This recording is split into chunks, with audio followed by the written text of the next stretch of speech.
ఇందాకే వారు ప్రారంభించడం జరిగింది. ఈ కార్యక్రమానికి ముఖ్య అతిథిగా విచ్చేసినటువంటి పాత్రికేయ మిత్రులందరికీ కూడా నమస్కారాలు. తిరుమలకు చాలాసార్లు వచ్చినా కానీ ఇప్పుడు మీ అందరితో మాట్లాడే అవకాశం రాలేదు. వచ్చే నెల మళ్ళీ వస్తున్నా, అప్పుడు స్వామివారి దర్శనం కోసం వస్తున్నా. తప్పకుండా మీకు ఇవ్వాల్సిన మసాలా అప్పుడు ఇచ్చిపోతున్నాను. వాళ్ళ కేవలం జాతీయ పార్టీ సూచనల మేరకు కేవలం అభివృద్ధి కార్యక్రమాల విషయాన్ని మీ ద్వారా సమాజానికి తెలపాలనే ఉద్దేశంతో మాత్రమే ఈరోజు రావడం జరిగింది. ఎన్డీఏ ప్రభుత్వం వచ్చి 11 నెలలు పూర్తిగా వస్తున్నది. ఈ 11 నెలల కాలంలో మోడీ గారి ప్రభుత్వ పాలనకు ముందు, మోడీ గారి పాలన తర్వాత ఉన్నటువంటి భేదాన్ని తేడాను బేరీజు వేసుకొని చెప్పడానికి మాత్రమే రోజు రావడం జరిగింది. ఎందుకంటే గతంలో ఈ దేశాన్ని పాలించినటువంటి యూపీఏ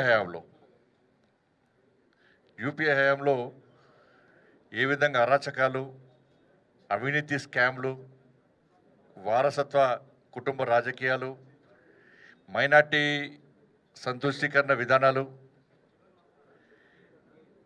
ఏమైనా సార్ తర్వాత కూర్చో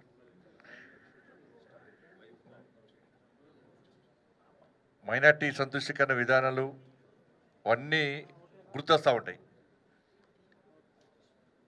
కానీ నరేంద్ర మోడీ గారి ప్రభుత్వం ఏర్పడిన తర్వాత, ఇండియా ప్రభుత్వం ఏర్పడిన తర్వాత అభివృద్ధి, సంక్షేమము, దేశభక్తి, ధర్మరక్షణ, నూతన ఆవిష్కరణలు, వినూత ఆలోచనల విషయంలో ప్రజలు చర్చించుకుంటూ ఉన్నారు. కామన్గా ఏ పార్టీకైనా కూడా, ఏ నాయకునికైనా 140 కోట్ల ఈ భారతదేశాన్ని వరుసగా 11 సంవత్సరాల పాటు పాలించే అవకాశం రావడం నిజంగా అరుదు. ఇటువంటి ఒక గొప్ప అవకాశం నరేంద్ర మోడీ గారికి రావడం జరిగింది.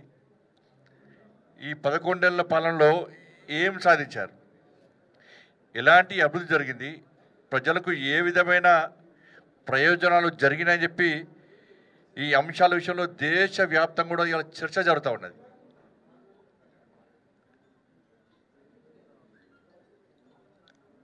మనం ఏం చేశామో, ఇలాంటి అభివృద్ధి చేసినాం, ప్రజలకు ఏ విధంగా ప్రయోజనం చేకూర్చున్నామని చెప్పి బేరీజు వేసుకోవడం, గతంలో పాలకులు ఏ విధంగా చేసారని చెప్పి ఆ పాలకులను చూసుకుంటూ, గత ప్రభుత్వాన్ని చూసుకుంటూ బేరీజు వేసుకోవడం కామన్. దాంతోపాటు దేశం ఏ విధంగా అభివృద్ధి చెందిందని చెప్పుకోవడానికి అభివృద్ధి చెందిన దేశాలుగా చెప్పుకునే బెటర్ దేశాలు, కంట్రీస్, వాటిని కూడా బేరీజు వేసుకోవడం కామన్గా సహజం. అది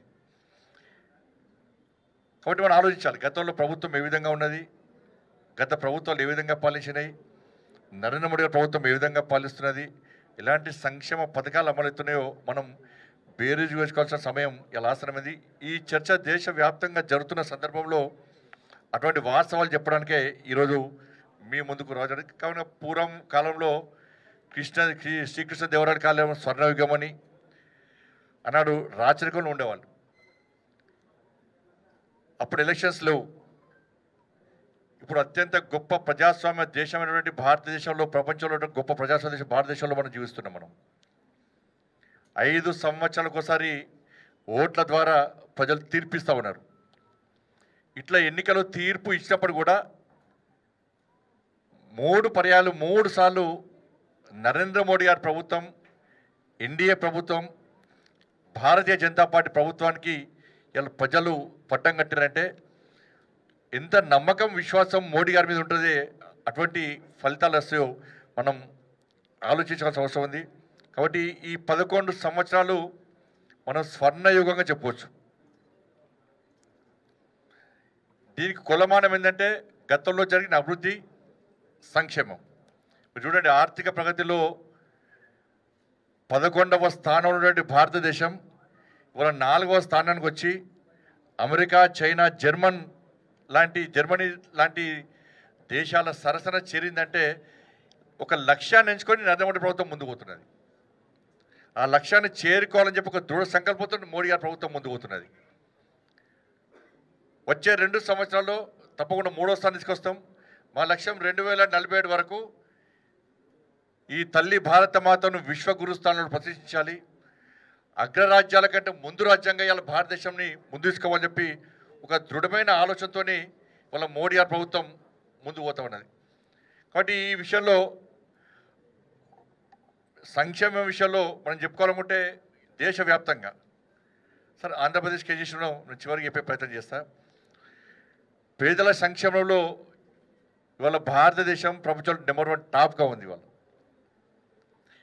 81 కోట్ల మందికి పిఎం గరీబ్ కళ్యాణ్ అన్న యోజన కింద ఇవాళ కోవిడ్ సందర్భంలో అప్పటి నుంచి అయితే ఫ్రీ రేషన్ ఇస్తున్నామో ఇప్పటి కూడా ఫ్రీ రేషన్ ఇస్తూనే పోతున్నాం. మనం ప్రధానమంత్రి ఆవాస్ యోజన కింద గతంలో 4 కోట్ల ఇళ్ల నిర్మించినాం. మరో 3 కోట్ల ఇళ్ల నిర్మించడానికి ఈరోజు కేంద్ర క్యాబినెట్ ఆమోదం చెప్పడం జరిగింది. 15 కోట్ల గ్రామీణ కుటుంబాలకు నల్ల కనెక్షన్స్, 12 కోట్ల మందికి స్వచ్ఛ భారత్ అభియాన్ పేరు మీద టాయిలెట్స్, ప్రధానమంత్రి సురక్ష బీమా యోజన కింద 51 కోట్ల మందికి బీమా సౌకర్యం, పిఎం జీవన్ జ్యోతి బీమా కింద 23 కోట్ల 64 లక్షల మందికి లబ్ధి చేకూర్చడం జరిగింది. 2014 నుంచి 14 నాటికి 14 కోట్ల కేవలం 14 క్రోడ్స్ 14 కోట్ల బ్యాంక్ ఖాతాలు మాత్రమే ఉన్నటివి. తర్వాత జన్ధన్ ఖాతాలు తెచ్చినప్పుడు చాలామంది ఇతర పార్టీ నేతలు నరేంద్ర మోడీ గారు జన్ధన్ ఖాతాలు తెరవాలంటే హేళన చేయడం జరిగింది.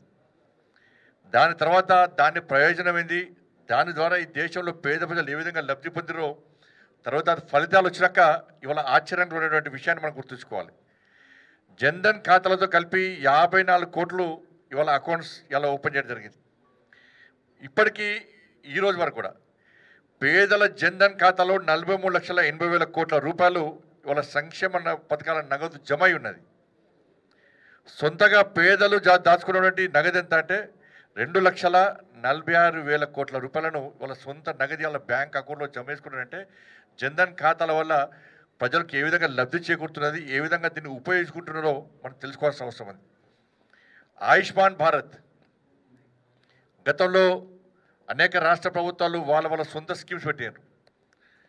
కానీ నరేంద్ర మోడీ గారి ప్రభుత్వం ఏర్పడిన తర్వాత పేదలకు ఆరోగ్యపరంగా ఇబ్బంది కావద్దని చెప్పి పేద ప్రజలకు న్యాయం జరగాలని చెప్పి దేశంలో ఏ ప్రాంతంలో అయినా ఆయుష్మాన్ భారత్ కార్డు ఉపయోగించుకునే విధంగా 5 లక్షల వరకు ఆయుష్మాన్ భారత్ ఉపయోగించుకునే విధంగా ఇలా 77 కోట్ల మందికి ఈ హెల్త్ కార్డ్స్ ఇలా కార్పొరేట్ వైద్యాన్ని అందించే విధంగా హెల్త్ కార్డులు అందించడం జరిగింది. 68 లక్షల మంది వీధి వ్యాపారులకు స్వనిధి కింద దాదాపు 10,000 రూపాయలను ఎలాంటి డాక్యుమెంట్స్ లేకుండా ఇవాళ ఫ్రీగా ఇవ్వడం జరిగింది. 52 కోట్ల 50 లక్షల మందికి ముద్రా యోజన ద్వారా అందరినీ యువతనంతా కూడా పారిశ్రామికవేత్తలుగా తయారు చేయాలనే ఉద్దేశంతో ఇవన్నీ ఇవ్వడం జరిగింది. స్టాండప్ ఇండియా కింద ఎస్సీ ఎస్టీలకు 14,700 కోట్ల రూపాయలను మంజూరు చేయడం జరిగింది. 15 లక్షల స్టార్టప్లతో ప్రపంచంలోని స్టార్టప్ల స్థాపనలో ఇవాళ ఇండియా నెంబర్ 1గా ఉన్న విషయాన్ని మనం గుర్తుంచుకోవాల్సిన అవసరం ఉంది.